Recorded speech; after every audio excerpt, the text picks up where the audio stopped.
I was not planning on broadcasting today because I have a lot of stuff to do.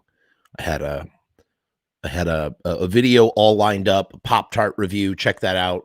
I pushed that to 8 p.m. But it felt appropriate to. I had to go live because we lost a ginormous talent.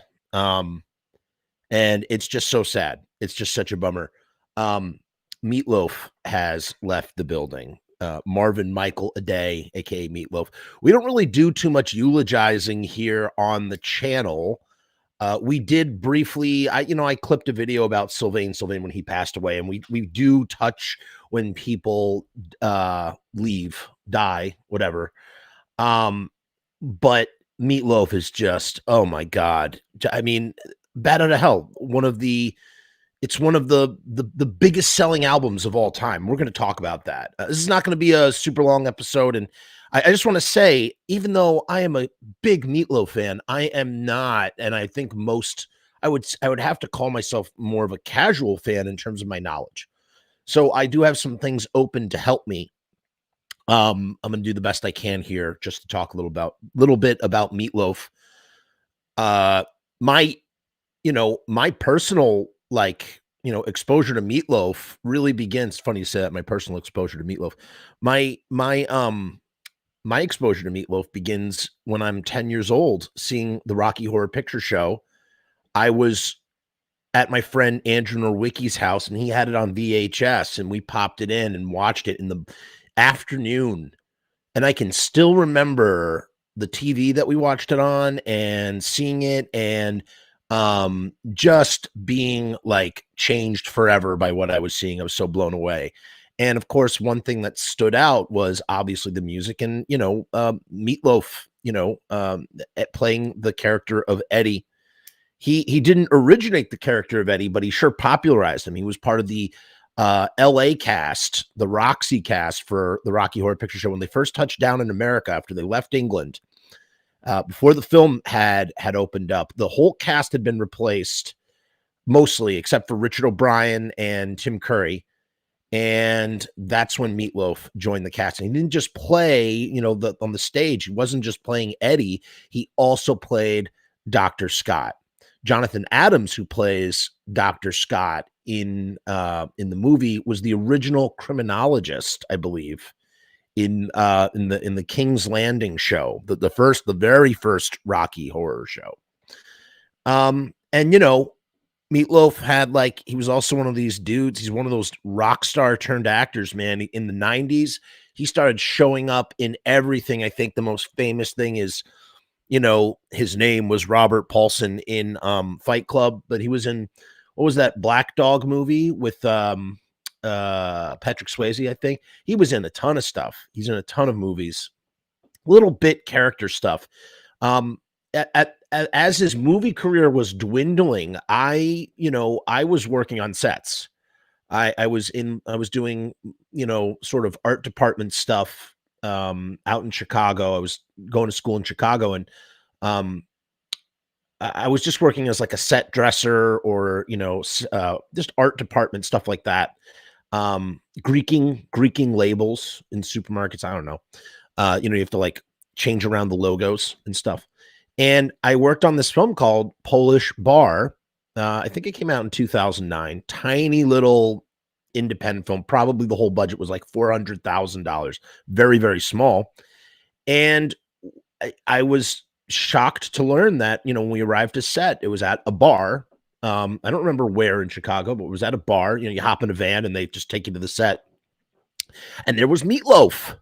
Meat Loaf was playing a bartender in this film called Polish Bar. And it was really cool, man. And we didn't really, see him much when he was shooting. But then when they were breaking for dinner, and we're waiting in line for, craft services. I think we were just talking about Meat Loaf the other day. Or are you saying we on this channel, or you were? I do believe we were talking about Meat Loaf. we were standing in line at Kraft or whatever you want to call it, for dinner, and somebody like Meatloaf's handler brings Meatloaf in and is all like, "Here, let me fix you a plate." And Meatloaf insisted on waiting in line with everybody else. He said, "No, no, no, no.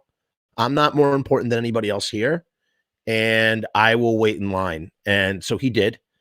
And then when we're all sitting down and eating, the art department people we were all just sitting and eating together, and Meatloaf sat and ate with us. He joined us and just hung out, just like regular average guy talking with the crew, just chatting it up. I'm trying to remember some of the conversation.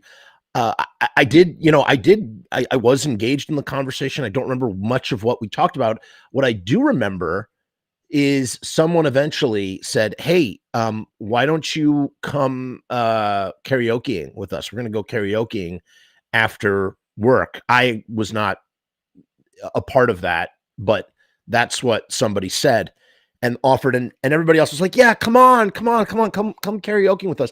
And Meatloaf, he just smiled and he's like, "Guys, guys, guys, don't you know this happens every time I'm on a set? Everybody, you guys always ask me to go and do karaoke, and you know what happens? Eventually somebody wants to put on that song, and somebody asked me to do that song. You know the one." And when he said that, everybody laughed because he's talking about "I do anything for love," which, we're going to talk a little bit about Bat Out of Hell, but like what's amazing about Meatloaf, and let's not forget Jim Steinman, who also recently passed away.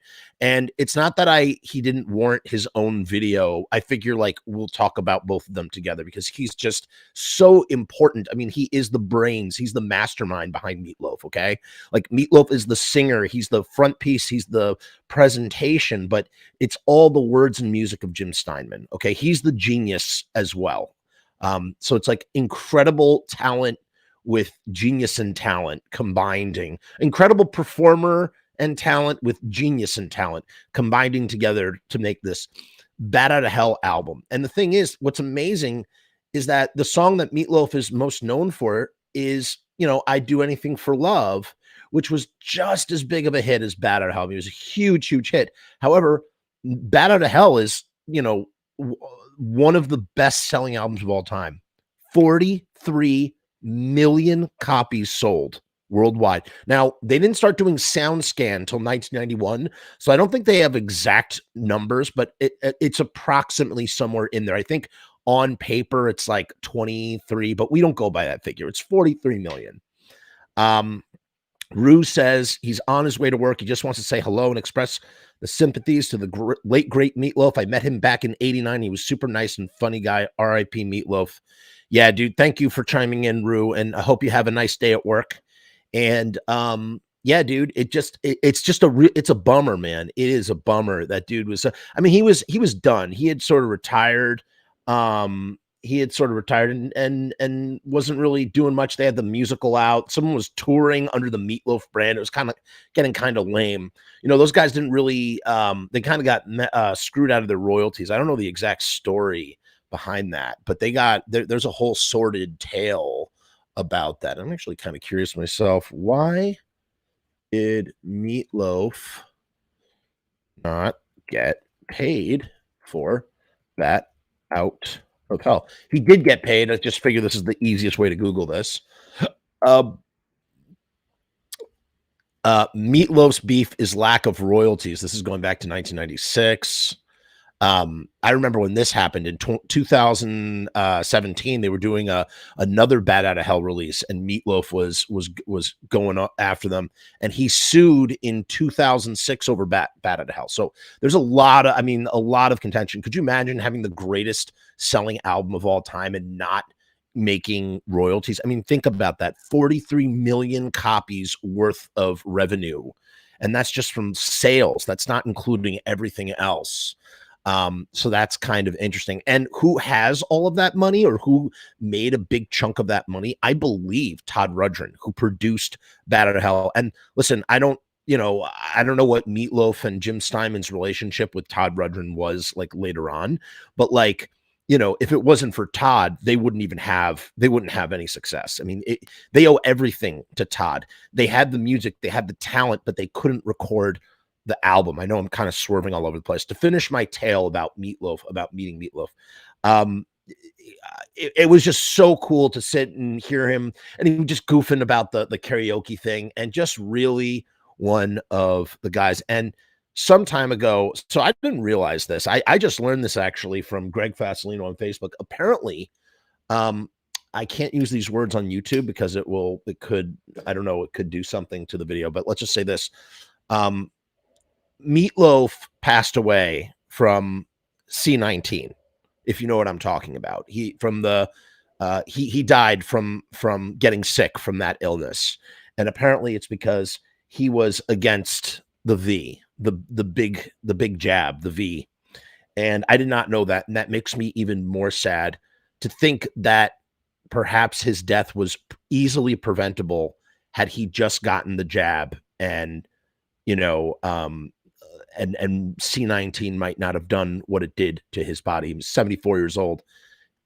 At risk. You're at risk when you're that old. So that really bums me out to hear that as well. But we're not going to talk about that. We're going to separate the artist from the human, because, again, like I said, my interactions personally with Meatloaf were wonderful, and I wouldn't want anything to sort of take away from that in this moment on the day of his death. But it is worth noting the irony that he passed away because of his refusal to do that, which was so preventable. I wrote one day on a Facebook post, on his Facebook post, I wrote, I'll never forget. He was, people were giving him crap because he was conservative too. I don't remember exactly what he was getting crap for. It had nothing. This was pre C19. This is pre-COVID times. I wrote, I'll never forget when you sat and ate with us in the art department on the Polish bar film, or when you stood in line with everyone else to eat after you had been offered to cut the line. You are an incredible man and an incredible musician. Screw all those haters. And Meatloaf responded to my comment. He said if you go look on Meatloaf's Facebook, he responds to all, like, he talks, like he that's him. That he doesn't have a handler doing that. You could tell with the misspelling and missing words and stuff. He says, every movie or TV show, I always eat with the crew, not back in my trailer. In the business, and I think he meant to say anyone in the business. It just says in the business. Anyone in the business will understand what I just wrote. And never cut in line. I can't wait. I can wait my turn. So saying never cut in line. I can wait my turn. Everyone else works hard or harder than I do. Maybe he was doing it with voice to text. In any case, that really that really was cool that he responded like that. I was not expecting that. And here's what I wrote. I just wrote a little sort of thing. I explained the thing that I said. And, I did wish I had taken a picture, but it was before cell phone cameras. This was 2008, and you just did not have phones handy. And that would mean you'd have to have like a little snapshot, like a disposable camera or something, or, it just would have been incredibly tacky, especially on sets when, you're supposed to be desensitized to people who are, famous or of note or rock stars or whatever. So to to try and do that. And here's the thing, here's Meatloaf. He's sitting with us at the, we weren't sitting at a table. We were just sitting around, on whatever, there weren't even any chairs. As I recall, we were like boxes and things. And he was just trying to show us that he was one of the guys or one of the team. And so to ask him to take a picture, it just would have spoiled the moment and the mood, even if I had a camera to do so. So it was a good thing. But I do wish I had a picture of me and Meat just smiling on that set. That would have been cool. Having this screenshot is a nice sort of keepsake, I guess. And at that time, I was a fan of Meat Loaf, the actor. I was a fan of Meat Loaf from Rocky Horror Picture Show, but I was not super into Bat Out of Hell. I loved Paradise by the Dashboard Light. I loved, he took the words right out of my mouth, but I never, as an album, as a cohesive album, Bat Out of Hell was, it was that iconic album cover that you always saw on the jukebox. I remember before I even know who Meat Loaf was, I knew what that album cover was. It was everywhere, every jukebox you can imagine. And, used to flip through the jukebox to look at all the pictures and stuff, that kind of thing. Um, so there was that. And, I said here, and it's true, like Meat Loaf recorded lots of albums. I believe he recorded 16 or 17 albums. And what is kind of nice, what is poignant is that Meat Loaf's final album, Braver Than We, which came out in 2016, I think, was with Jim Steinman. It was a reunion album, and it was Jim Steinman's last album, and it was Meat Loaf's last album. And you know what? That makes me that warms my heart a little bit, like to know that like they came together and recorded stuff. And it's not a great album. That's the thing about Meat Loaf's discography. There's a lot of it is rough. A lot of it is not. The problem is Bat Out of Hell is just so great that you compare everything in Meat Loaf's discography by it, and everything else suffers because nothing can compare to Bat Out of Hell, except maybe, I guess, some people would love Bat Out of Hell too. But even that, apart from I'd Do Anything for Love, just, all 7 tracks. And that's what's so crazy. This is an album. It has 7 tracks, but it's 45 minutes long. You know what I'm saying? The back, side B, I think it's just Paradise by the Dashboard Light, and For Crying Out Loud, maybe it has whatchamacallit on it. What's the song before that? You took the words right out of my mouth. Maybe, or is it All Revved Up, No Place to Go? I don't remember the track listing. So I really, right after I'd worked with Meat Loaf, is when, about a year later, is when I really got into Bat Out of Hell. Like really, really, really, especially the song Bat Out of Hell. But the whole album, Heaven Can Wait, Paradise by the Dashboard Light, I already said. For Crying Out Loud is like one of the best closers of any album ever. All Revved Up with No Place to Go. You took the words right out of my mouth. I mean, there's only 7 songs, and the follow-up album, which he teamed up with Cher to do, I think it's Head Out. Peel Out. The song is Peel Out. Go seek out Dead Ringer. And it was the follow-up to Bat Out of Hell. I believe originally it was going to be called Bat Out of Hell 2, possibly. And that was with Jim Steinman as well. But Meat Loaf's voice was shot by then. He had like no voice. And a lot of that album is actually constructed from like multiple takes because he just could not make it through a take because he had really shot his voice out. And obviously he recovered. I mean, talk about persevering. And, he said stuff in interviews that I just really take to heart. He for a guy, and I said this up here in the thing, this is a guy that performed the same 7 songs over and over again for how many decades? 30 years, something like that, 40 years almost, performing the same songs over and over. And he said, whenever I get up on stage, I am in the music. I am feeling every lyric, and I'm emotionally charged by every word that I'm speaking. And when you look at like videos on YouTube of Meat Loaf singing, you feel that. You really, really feel Meat Loaf, like, in that kind of way. So that's beautiful, man.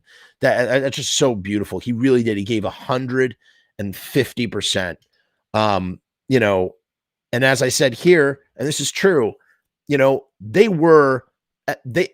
Out of Hell came out at the height of punk rock in 77, right?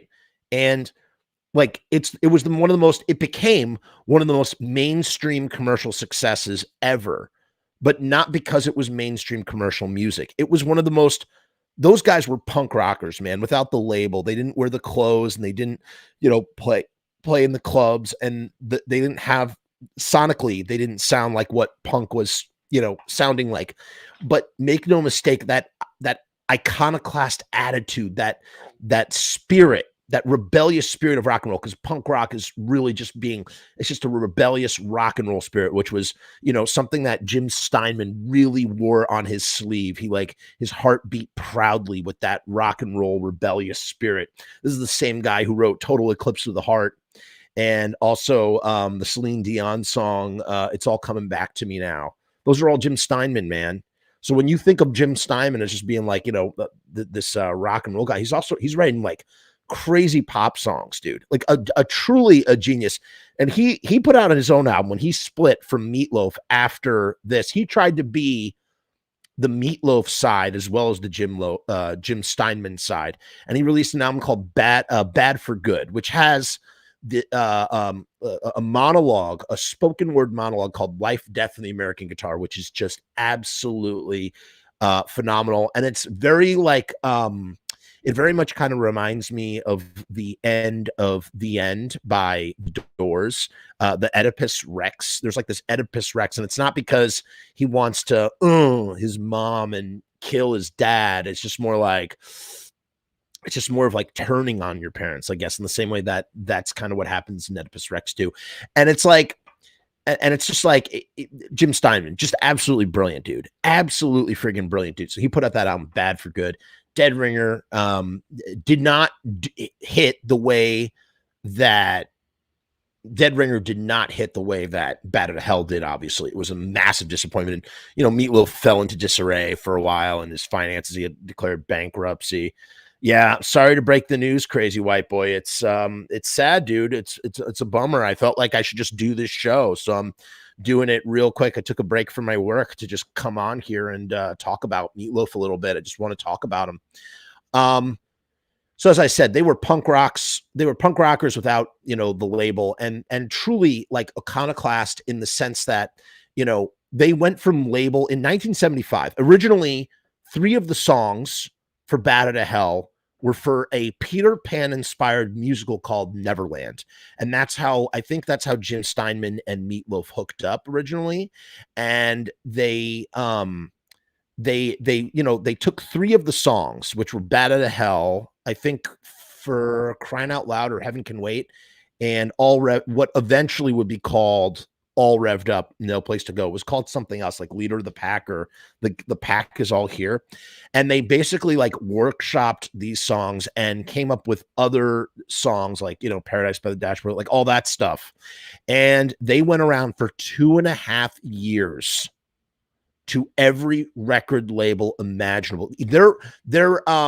Their manager even said something along the lines of like people were inventing record labels just to reject like these guys, like in the meaning that like they literally could not go. There was not a single label that wanted this music. Even I think Clive Davis, they were in his office, and Clive Davis is like, you don't know anything about writing rock music. Said this to Jim Steinman in front of Meat Loaf too. You don't know anything about writing rock music. This is how you write a rock song, B A B B A, whatever the notes are or whatever, not A G G A E E, what, like that kind of thing. And Meat Loaf told Davis to his face, "Fuck off." And and he suggested, Davis was like, you should go down to the ground level, go outside, go to the nearest record store, pick up some records, man. And Jim Steinman was like, he was like a really, really well versed in music and records and all that stuff. He wasn't really bothered by it, but Meat Loaf was outraged so hard. So what eventually happened was they had lied. They told Todd Rundgren that they were signed to RCA, the record label, and they were not. And Todd, I guess he found out something happened. They found out when there was no money to like record the record, Todd put up all the money to record the record. So he was the producer, as he was the financial producer, as well as, I believe, the actual producer, that kind of thing. He was the producer of this thing. I guess does that mean on some level he owns the record? I'd be very curious to know who owns Bat Out of Hell. Let's look that up as well. Because that's interesting. Who owns Bat Out of Hell? We're going to find out right now. Who owns the rights to Bat Out of Hell? Meat Loaf has sued songwriter Jim Steinman and manager David Sonnenberg over the trademark rights to Bat Out of Hell, asking for more than $50 million. That was back in 2006. And Meat Loaf he did Bat Out of Hell 3, and he did it. I'm not sure if he did it with Jim Steinman, without Jim Steinman. Who made money from Bat Out of Hell? Jim Steinman. They say Jim Steinman, but no. I believe here. Let's refine our search. Bat Out of Hell money. Yeah. Let's see what this says. In any case, Todd Rundgren took a chance, and he thought it was a goof. He kind of thought it was like, he just kind of thought it was like this goofy kind of thing. He thought it was like a spoof on Bruce Springsteen music. You know what I mean? It was just very, very sort of similar in that kind of way, and sort of rolls his eyes, or rolled his eyes. Like he thought it was great, but it was kind of like, it was a goof. It was somewhat of a goof, or not, you know what? Maybe it was a novelty. Because here's the thing, and the music is often described as like Wagnerian, in its epicness. Here's how I think it is, and I wrote this here. I said, no one would take a chance because the songs were too long. Rebellious teenage angst that was wrapped up in these long, bizarre, operatic, theatrical rock and roll songs. That's what it was. There was a rebellious rock and roll teenage angst, and it was just sort of like wrapped up in crazy sort of, opera stuff. It just didn't make sense to conventional music at the time. And that's the thing. It wasn't conventional music. And perhaps that's why it's so timeless. That's why it kept selling and it keeps selling. It wasn't trendy the way that the record labels wanted it to be trendy. Here we go. We're loading this up right here. We're sort of jumping all over the place. Todd Rundgren talks about spoofing. Here you go. Spoofing Bruce Springsteen and seeing Meat Loaf propose with a salmon while producing Bat Out of Hell. Wow. All right. I don't want to look at that just yet. I want to look at on Friday, Todd Rundgren's Meat Loaf's Bat Out of Hell. Job Dress was top story. Here's the recap. He's never looked back after selling his production points.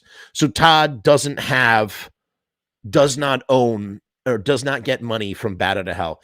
He's never made the same kind of money again in his career. But cutting the deal with the singer and the record label set him up with a lifestyle he enjoys in Hawaii. So he sold. Oh, that's very interesting. He says, I don't collect royalties for it anymore. I decided to opt out. I wanted to move to Hawaii and get this particular piece of property. So I offered my points to Meat Loaf and Sony and said, just buy me out. They did.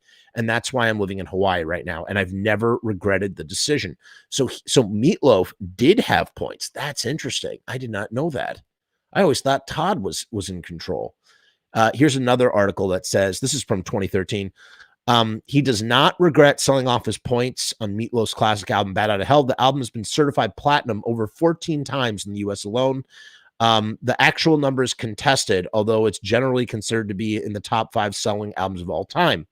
I don't actually collect royalties anymore. We just said that whole thing. He said, my very first royalty check was for $750,000. I haven't seen one like it since. So he made $750,000 from his first royalty check from the points. I'd say that's a pretty good investment of money. In any case, Todd played guitar, and very famously, we've talked about this on here. Was that the doorbell? Might have been the doorbell. We've talked about this on here. Oh, that is the doorbell. Jesus Christ, I'm in the middle of a broadcast. We've talked about this on here before. The story of how Meat Loaf friggin' got the motorcycle for Bat Out of Hell. What happened was Jim Steinman and Meat Loaf were like, we want a motorcycle sound on Bat Out of Hell. And they were like, Todd is like, we can't. How are we going to get a what do you mean? You want to bring a motorcycle in and record it? We can't. It's not possible. And what he did was he plugged his guitar into the console, flipped some switches and some filters, and created the revving of a motorcycle with his guitar. That never heard a recording story that has impressed me so much as that one in that kind of way. So wait a minute. I will be right back.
Well, that is absolutely unprecedented. We've never, ever interrupted the broadcast before. It just happened.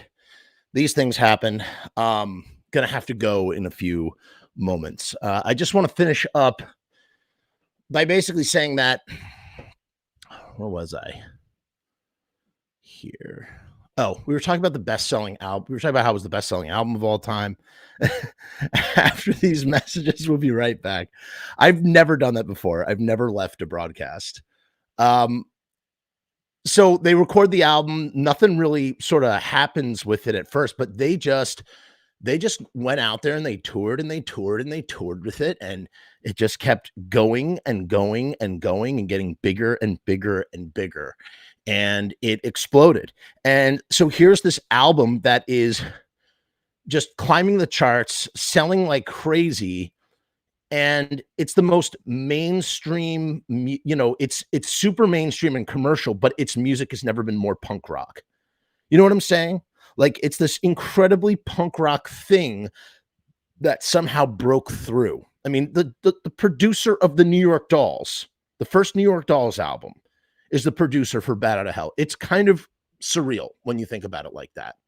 So that's interesting, though. I did not know that. Meatloaf. So why did Meatloaf sue over Bat Out of Hell? Meatloaf has sued songwriter Jim Steinman and manager David Sonnenberg over trademark rights. And I mean, 10 years later, they'd be recording an album regarding Bat Out of Hell, asking for more than $50 million. Meatloaf, blah, blah, blah, blah, blah, blah. Meatloaf has used the phrase "Bat Out of Hell" extensively for the past 29 years in connection with his recordings, videos, tours, and merchandise, the complaint alleges. He claims that Steinman has not used the mark, but nonetheless registered it in 1995 as owned by Steinman's Bat Out of Hell Inc. with the U.S. Trademark Office. Trademark rights are based on actual use of a mark in connection with goods and services, meaning that even if you own a trademark but you never do anything with it, versus somebody who also maybe is in connection with that same mark but uses it all the time, you need to like use it. And that's what weighs out in a court of law.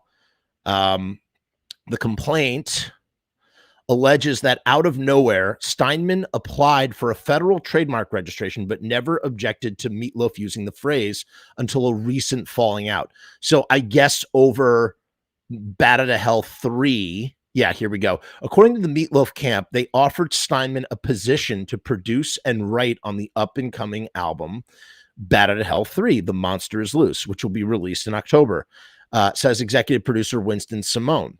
Along with Jim's lawyer, we had negotiated by far the best producer agreement that we have ever seen. Unfortunately, Jim decided not to sign the agreement or accept the very substantial advance. Since then, Steinman and his representatives have approached Meatloaf's labels, Universal and Virgin, falsely asserting trademark ownership and threatening litigation.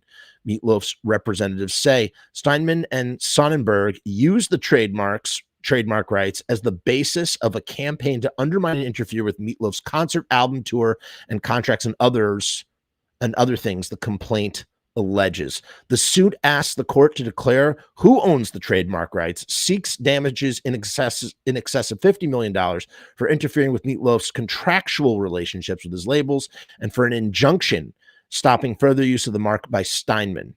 Meatloaf will not be bullied by anyone. He will continue to use the title Bat Out of Hell in any way he wants, says his attorney, Louis Skip Miller in Los Angeles. Steinman could not be immediately reached for comment, and Sonnenberg decided to decline a comment. So they had so that's interesting. I knew that there was some legal stuff between them, especially regarding Bat Out of Hell 3, but I didn't know it was over trademark, and that they had fallen out in the past. They had fallen out after the original Bat Out of Hell. They fell out in the 80s, and then they reunited again for Bat Out of Hell 2. And that was, the music video is directed by Michael Bay, and it was just a monstrous success in and of itself. Probably the success that Meatloaf will be known for even more than Bat Out of Hell. People know Meatloaf for that.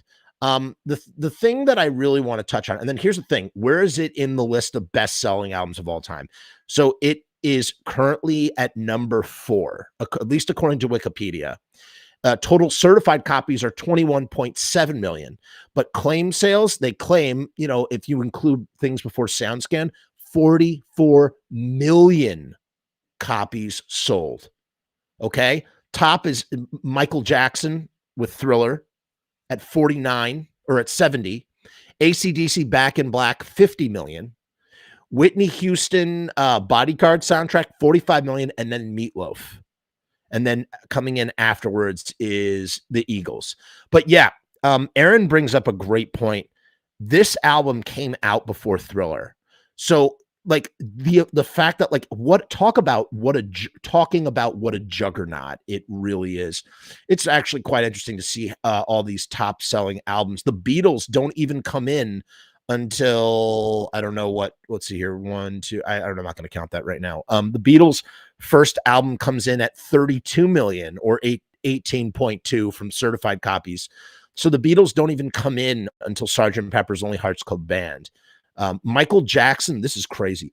Michael Jackson has top 3 albums, okay? Dangerous, Bad, and Thriller. So he has the number 1 spot, and then the number 13 spot, and then Jagged Little Pill is up there too. That's nuts, man. Black Album's on there. It really is something. So to sit at number 4 really, really says something. I mean, we're talking about ginormous amounts of money. And what's crazy about Metallica is they own the masters to that stuff now. So they're probably doing even better. More money than they'll ever know what to do with for the rest of their lives. God bless them.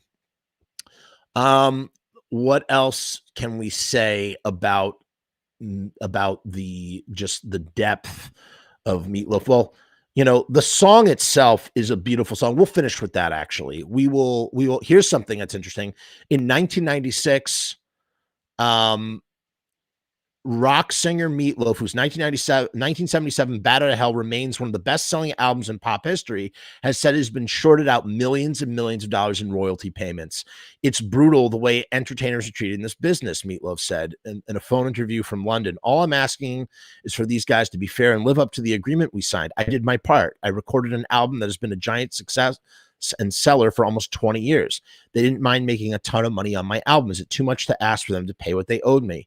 Of course. The beefy entertainer is expected to file a breach of contract lawsuit today. Blah, blah, blah, blah, blah. But that, yeah, so they've always had problems. Here's something that's interesting, though. Meat Loaf's case is unusual in such complaints by major stars are usually settled in private negotiations.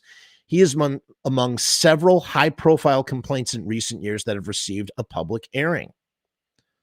That is nuts.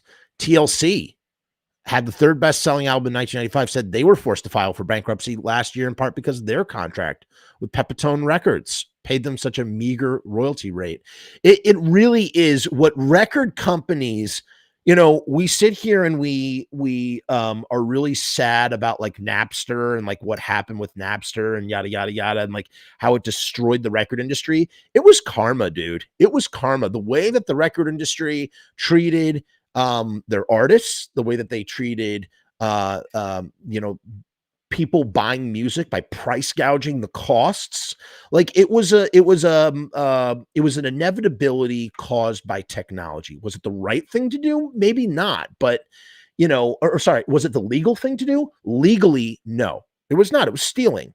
But was it the right thing to do? I'm not so sure, man. I don't know. I really don't know in today's day and age. When we look at everything, when we look at where music has gone and how the internet has empowered artists, like every artist, and there's so many of them that are, complaining or, Jordan, are you okay? Hold on. My son came home from school. I thought that he wasn't coming home for another hour. That was my mistake. Hold on one second.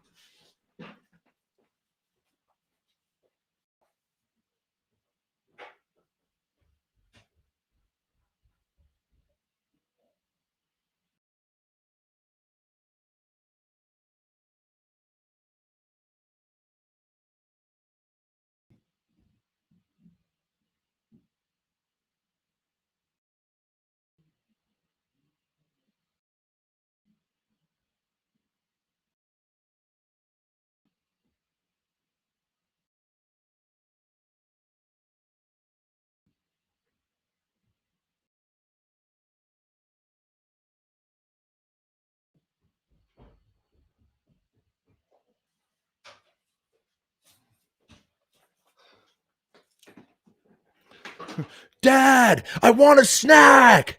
Okay, can you get a snack? No, Dad, get it for me now. Freaking kids, man.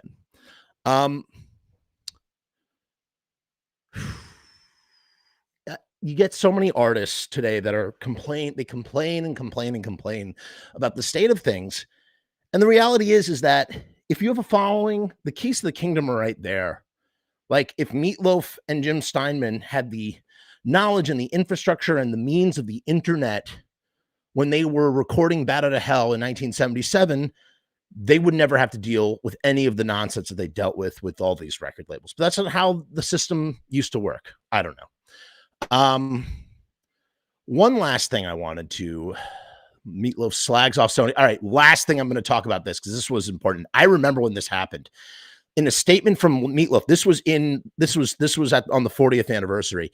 In June, Sony Records in the UK is trying to release another stupid version of Bat Out of Hell, only for them to make more money. For those of you who do not know, Jim and I get no royalties from Bat and never have. They admit that they have sold 44 million. What they have really sold worldwide, and I am serious, pennies. They have screwed me and Jim since 1981. It took us almost 13 years just to get statements. So I'm asking all of you not to buy this record, to boycott this release completely.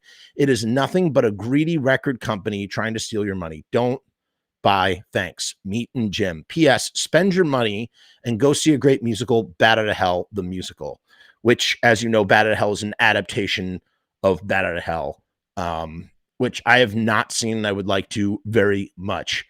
So now here's another interesting thing that we're going to touch on before we leave you. Someone writes here, I'll pull this up on the thing. Let me pull this up on the thing.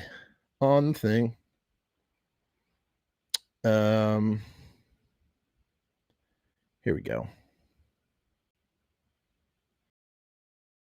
Okay. So this is from one of those websites where you can ask questions about stuff. Hold on. Before Aaron says, I talked to Davey Havoc like 17 years ago about him being on Nitro Records. He kind of laughed and said he made more money touring on merch. Interesting. Very, very interesting. How could Bat Out of Hell sell 43 million copies? This is the question that is asked. And then this is pretty cool. These are just random people from the internet commenting. They're not people of like reputable source per se. They're just, common people commenting. And this is what they say.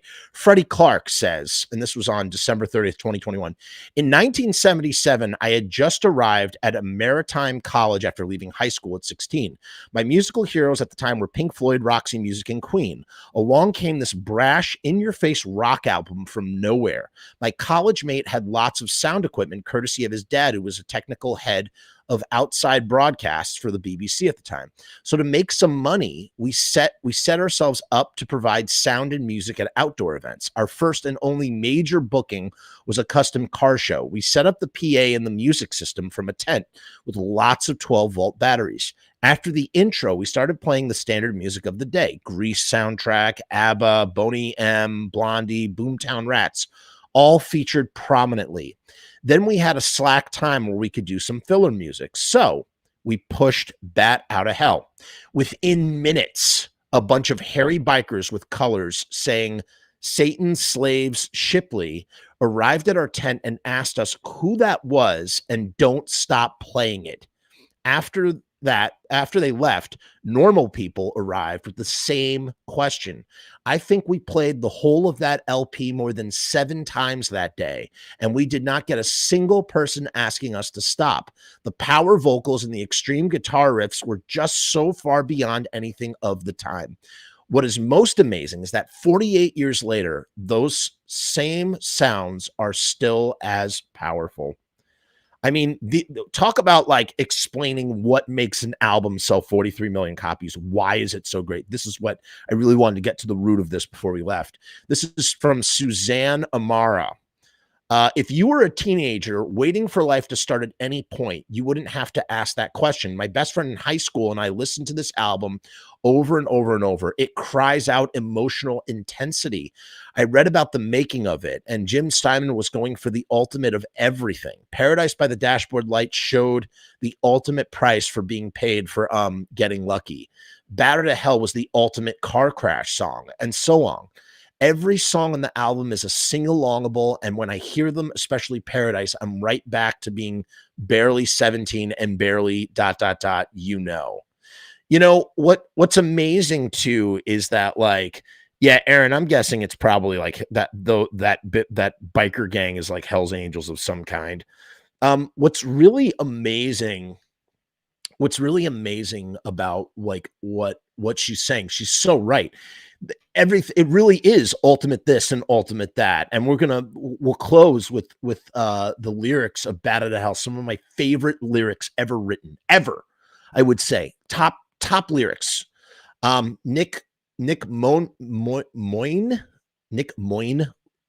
says this: people liked it. You may never have met one, but trust me, there were and still are millions of Meat Loaf fans. Go to any teenage Sweet 16 or college dance party, or for that matter, even a lot of weddings, and you will hear Paradise by the Dashboard Light. I used to perform Paradise by the Dashboard Light as a karaoke song, and it is the worst karaoke song ever. You never do a Meat Loaf song for karaoke. You think you would, but the songs are so long that if not everybody is joining in the fun, then it comes off as this incredibly selfish act, because you're just taking up 8 minutes of time. And it's just a great song. It is. And the thing is, because there is a theatricality, an operatic theatricality to this rock and roll music, it's like it's infectious. It makes you want to sing along. And the lyrics touch on just like such normal teenage angst themes that it just all cohesively comes together and works together. It isn't Dylan, and it isn't the greatest thing in the world I have ever heard, but it's fun. It also had some great videos, very true, and Meat Loaf toured the heck out of that album, often bringing down the house with his powerful voice and a great band. It's true. They had guys from the East Street Band in there as well. I mean, they had a tight band. If you listen to some of those 77 live recordings, it's epic, grand, over the top, silly, and eloquent all at the same time. I agree. It's pretty much a classic American pop album of its era, and it sold accordingly. All right, here's another guy. David Zahn says this. I like what this guy says. 1, Jim Steinman wrote big, epic songs. 2, they had a crack bunch of studio musicians, including all of Utopia and several East Street Band members. 3, Meat Loaf isn't a bad singer by any means. It isn't a bad singer. He's a friggin' phenomenal singer. And a lead singer that big was pretty unique for a rock and roll band. There were some larger soul and country singers. Carla DeVito, she wasn't on the album, but I'm guessing in an era where there were a few videos available, seeing her prancing around with Mr. Loaf probably sold a few copies. Bill Way says, Battered to Hell was perfectly timed to ride the thematic album wave. Interesting. So he talks about it as a thematic album, which it very much is. It was very different in lyrical content from the singer-songwriter pap that was in place at the time. So again, you have something that's so unique and out of the box that is riding the pinnacle of commercial success when radio play is at an all-time high. You know what I mean? And here are these long, drawn-out songs that are more Broadway tunes. And obviously it adapted very well into a Broadway-style show, which has been doing very well, Battered to Hell. His performance was rock opera laid over tremendously played instrumentation. Paradise by the Dashboard Light hit so many chords with the aging boomers of the time, it became anthemic. And 2 out of 3 Ain't Bad was an obtusely thematic phenomenon that asked more questions than it answered. And by the way, the Rocky Horror Picture Show performance cemented his showbiz legend forever. That's true. You have to combine this with the Rocky Horror Picture Show stuff as well. I mean, Rocky Horror is blowing up and solidifying anybody who's associated with it in cult status. Combine that and it's a musical. So combine all of the people that are fans of Rocky Horror, like it all makes sense, man. It all folds in together. Robbie says, the Kulick brothers, Bruce from Kiss and Bob from Paul Stanley's 78, 79. I didn't know that there was another Kulick. Toured with him on this album live in the 70s. Meat Loaf has thanked them publicly for the success of the live shows. I mean, I know that those guys are great guitarists, so there you go. It's like the creme de la creme. What's going on, Jane? Welcome to the stream. So, and by the way, the Rocky Horror Picture Show performance cemented his showbiz legend forever. The 43 million copies sold took place over a long period of time as more people discovered it over time. And finally, the night he introduced his parents from the stage at Madison Square Garden literally blew me away. I will never forget it. Ladies and gentlemen, I want to thank the people who gave me every chance I ever had. Give it up for my mom and dad, Harriet and Leo Loaf. Interesting. Didn't his dad try to kill him with a butcher knife? And that's like why he kind of has his name Meat Loaf. I don't know. Frank S. Cher says, why did the hula hoop catch on? I was 17 when that album came out. Oh my God, it was such a unique album. Like Bruce, meaning Bruce Springsteen, but a lot more fun. I've never, ever thought to compare. Maybe it's because I don't listen to Bruce Springsteen. I have never, ever drawn any parallels between Bruce Springsteen and Meat Loaf. But I guess now I got to go check out a Bruce Springsteen album. He says, I'm listening to Meat Loaf right now, and this is why I'm here. I can't listen to it often because of the memories associated with that summer. I can relate to that. Like there are certain albums, it's like a bottle of wine. It's like you keep it on, or like a bottle of liquor. You only take it off the shelf and pour yourself a drink when you're feeling like it. Otherwise, you can't listen to it because of the things that it invokes within inside of you. That's why music is so powerful. You know, in a way, music is it. You know, people call music a time machine, and it is. Music is a time machine. But you know, when you think about like what music is, it's like they're spells. They are incantations for summoning memories from the past. That's what songs can be and are so often in time. So, you know, it's one of my favorites of all time too, Jane. I love the Rocky Horror Picture Show. I used to go every Halloween at midnight, Rocky Horror Picture Show in the city. You go to the Halloween parade, then go to Rocky Horror. So he says, that was the best and worst summer in my life. I was changed forever. Tom says, it was a hell of an album. It just keeps selling. The fans keep saying, I want you. I need you. Let me see here. Some fans, like fans of the Beatles and other hit bands, are very loud about it. This is Fleming Sorensen. While fans of other bands are more silent, I am a fan of the German musician Klaus Wunderlich, and people always ask, who the hell is he? But he actually earned 13 gold discs and a gold cassette during his career, and that was a time when sales figures for anything golden was much higher than today. My point is that many successful artists go on relatively unnoticed compared to ones we all know, and they can still sell albums in high figures. Okay, I think that's it. So the last thing we're going to do here, and we're going to go back to the lyrics of Bow to Hell, one of my favorite songs. It's like the perfect thing. You know, a friend, Martha, she was talking about Heaven Can Wait is so apropos to like listen to today because of Meat Loaf, Heaven Can Wait. But if anything, if you think about like what the message of Heaven Can Wait means, it means that like I've got more living to do. I've got more living to do. Heaven can wait. But when you think about Bow to Hell, what is Bow to Hell? It's a title, but Bow to Hell also represents something in the song. And it truly is a song that, you know, someone before mentioned that it's the ultimate car crash song. Bow to Hell it's also the ultimate song about live fast, die young, leave a good looking corpse, right? That whole thing, live fast, die young. The back part of the lyric goes, well, I can see myself tearing up the road faster than any other boy has ever gone. And every lyrical stanza is answered with one of Todd Rundgren's incredible face melting guitar solos. And my skin is raw, but my soul is ripe. And no one's going to stop me now. I'm going to make my escape. And the thing that's amazing about it is this is so timeless. Like this is every youth of the last 100 years. I don't know, like every youth since the 50s, right? I'd say every youth since the 50s after World War II. And like, you didn't have to join the army when you turned 18 and go fight, excluding the Vietnam War. You know what I mean? 50s suburbia, starting with 50s suburbia. No one's going to stop me now. I'm going to make my escape. Isn't that such a teenager attitude? It doesn't matter who you are as a teenager. You can find a way to plug yourself into that lyric. No one, whoever one is going to stop me now. I'm going to make my escape, but I can't stop thinking of you. And again, all of these lyrics are meant to plug into something. They can all plug in. I can't stop thinking of you. Who is you? You as a girl, you as a boy, you as a somebody, I can't stop thinking of you and get distracted. And I never see the sudden curve until it's way too late. It's a tragedy.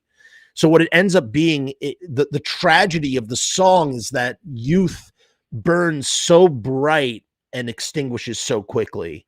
And that goes for people that survive their youth and for people who die in their youth. I would definitely say, Jane, interesting point. I don't know if it's his, for me, it's his legacy song, but I think I do anything for love, but I won't do that would be his legacy song. If from like a cross section of people, if you polled them, they would all say, I would do anything for love. For me personally, it's Bad to Hell. And I never see the sudden curve until it's way too late. Because when we're young, right? When you're young in life and you just go 1,000 miles an hour and you're cocky and most of all, you're invincible.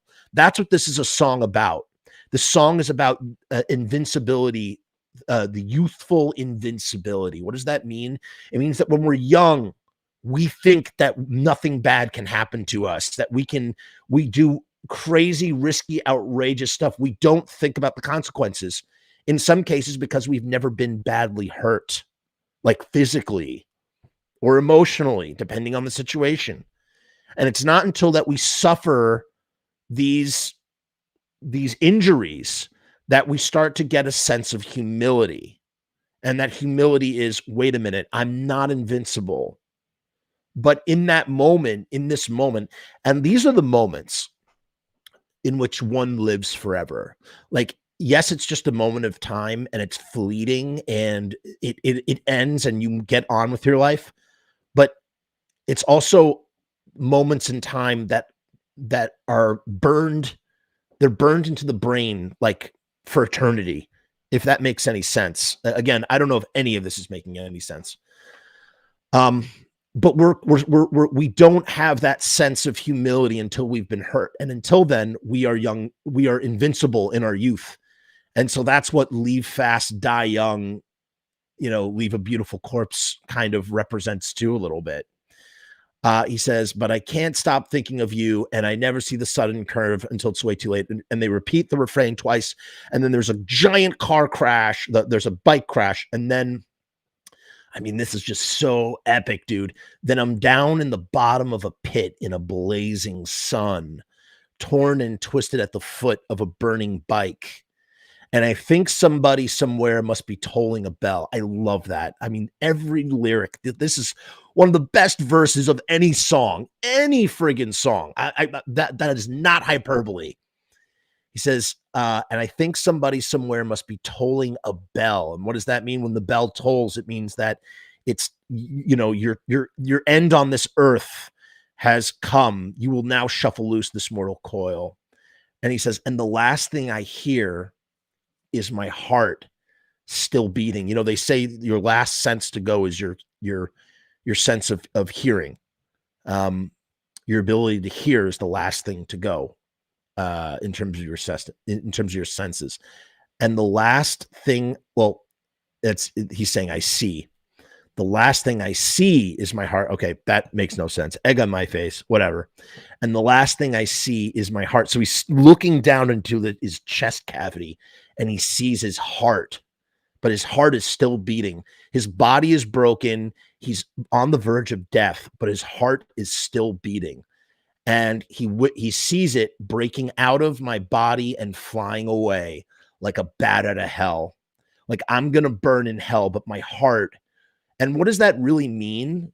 Heart. This heart is heart, his passion, soul, all of the qualities that make us who we are and are, burning bright inside of us, all of that stuff. So even though his mortal shell is dying, that heart is ripping out of his body and flying away like a bat out of hell. And then, they repeat it again. And it's just it's so emotional. I'm going to listen to it when I drive my son to where he's going next. As soon as I get off the stream, I'm going to listen to Bat Out of Hell in the car. I already listened to the album all the way through today, and I listened to Bat Out of Hell again, and I got to listen to it again after reading these lyrics. Then I'm down at the bottom of a pit in a blazing sun, torn and twisted at the foot of a burning bike. And I think somebody somewhere must be tolling a bell. And the last thing I see is my heart still beating, breaking out of my body and flying away like a bat out of hell. It's so good, dude. It's so good. It's like mortality and death have taken him, have caught up with him, but they're not going to get his heart. And his heart flies away and escapes. His soul, his passion, that whatever that is, that youthful teenage thing, it escapes the death of this young person who twisted up his body with the bike. I don't know if I feel like my words don't properly reflect what I'm trying to say. It's very hard to put this into words, but I just think it's some of the best lyrical writing ever. And if you've ever been on a highway, like I've definitely done this, and just driving way too fast and thinking about how my skin is raw, but my soul is ripe and no one's going to stop me now. I'm going to make my escape. It just, so good. So friggin' good. Yes, and Louis Anderson also passed away. Another huge loss. Thank you, Lark. Very true. Very, very sad. I was not nothing against Louis. I watched the show, the cartoon show, but I didn't know much about Louis. I'm not going to sit here and eulogize someone I did not know. I didn't know Meat Loaf, the human being, but I did meet Meat Loaf, and I did love his music. And so, yeah,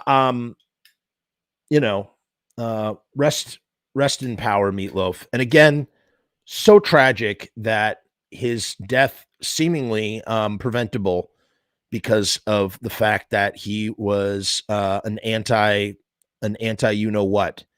And yeah, like, he didn't have to die from COVID, and he did because he made a very foolish decision to not get the jab.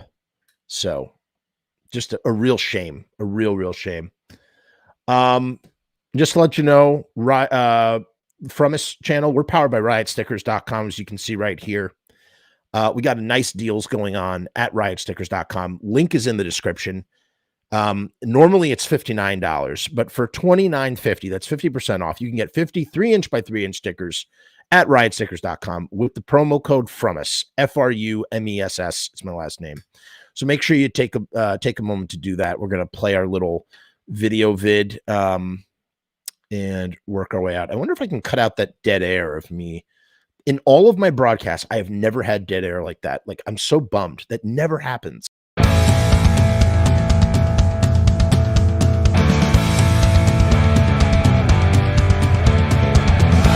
make stickers, banners, and buttons too. Posters and promo cards. There's nothing we can't print for you. From stage backdrops to bass drum heads. We can print on shirts. We can print on hats.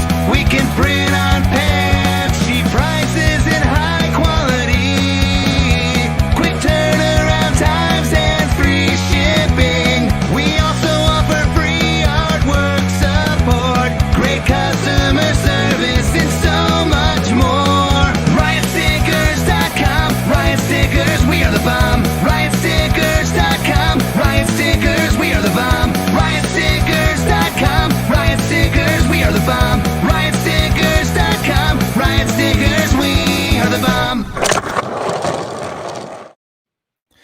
I just want to clarify something that I just was looking at my Facebook page. This is from someone on my Facebook. Uh, I had thought that he was anti, you know what, but I'm being told that for the record, Meat Loaf, here's some other perspective. So I don't know what to believe. And frankly, I shouldn't have even brought it up during this broadcast. It just should have been about the death of a great man who was incredibly talented and that we lost him. It says, for the record, Meat Loaf was against the mandates, which is different than being anti, you know what, I'm trying not to say the V word here. In an interview with the Pittsburgh Post-Gazette, he stated that he feared the disease, but did not state whether or not he was that he had the jab. I'm not stating an opinion on his stance one way or another, but there are many people who are themselves who have the shot, but at the same time do not feel that anyone should be required to get one. Respectfully, I really wish people would do a few minutes worth of research before commenting. So I really want to put that out there, and it makes me realize that I probably should have. I did not even know until someone had commented today that he may have been that, and I guess maybe he wasn't. Who knows? Who knows where his stance lies? All I know is Meat Loaf was really, really good to me. He was really, really good to his fans. He was a wonderful, wonderful musician and a fantastic actor, and left behind a legacy that will be around and remembered for as long as our civilization is. And for that, we salute you, Meat Loaf. Put on Bad Outta Hell today in celebration of Meat Loaf and his music, and Jim Steinman as well. We don't want to forget Jim. I think that might have been the contention initially when they first got together. So I'll say peace and hair grease to all of you out there, and we will be back very soon. I am recording a very, very, very cool show tomorrow morning with a special guest, and you guys are all going to love that. So Patreon, do you know about the Patreon? Let me tell you. Hey guys, what's going on? It's Jeff. So I've decided to make a Patreon. What is Patreon? I don't know how to define a Patreon. Let me look it up. Patreon is a membership platform that makes it very easy for creators to get paid for the things that they're already creating. I want to do it full time. I want this to be my full-time job. In my efforts to make that happen, I've set up this platform. Is it going to work? Is it going to be successful? I don't know, but I would rather try and crash and burn than not try at all. The goal is to create enough passive revenue so that I can continue to do this full-time, uninterrupted. Why? Because I love to do this. I love creating content. I love making videos. I love shooting films. I love doing podcasts. In case you couldn't tell, I love to talk, and I never shut the fuck up. So right now, I've kept the Patreon incredibly simple. There's 2 tiers, and that may change in the future. The Murdergram is a simple way to extend support for all of the hours and hours of free content on the channel for nothing more than $1. 38 cents goes to Patreon. What's $1.38, eh? It's less than a cup of coffee, but it's a great way that you can show support for very little effort. When you divide that $1.38 by the hours and hours and hours of time spent listening to this endless drivel of content, the dollar cost average works out. Next up is the YouTube casualty for $6.66. The YouTube casualty is loaded to the gills. Enjoy the archive ad-free, as well as ad-free early access to special docu-style podcast videos, music reaction commentaries, and the like, a month before they drop on YouTube, loaded with ads, I might add. You're also going to get exclusive content and behind-the-scenes content that is not available on YouTube or anywhere else. So you get to peek behind the veil. And believe me, there's a couple of choice pieces. Most of all, more than anything, whether you join the Patreon or not, I just want to thank each and every one of you that comes to the channel, that watches all the shows, that leaves comments, that participates, that subscribes. That's really the most important thing. This is just trying to find a way to earn a living as an artist. And with that, thank you for my TED Talk. Join the Patreon, because we need you! 66 cents.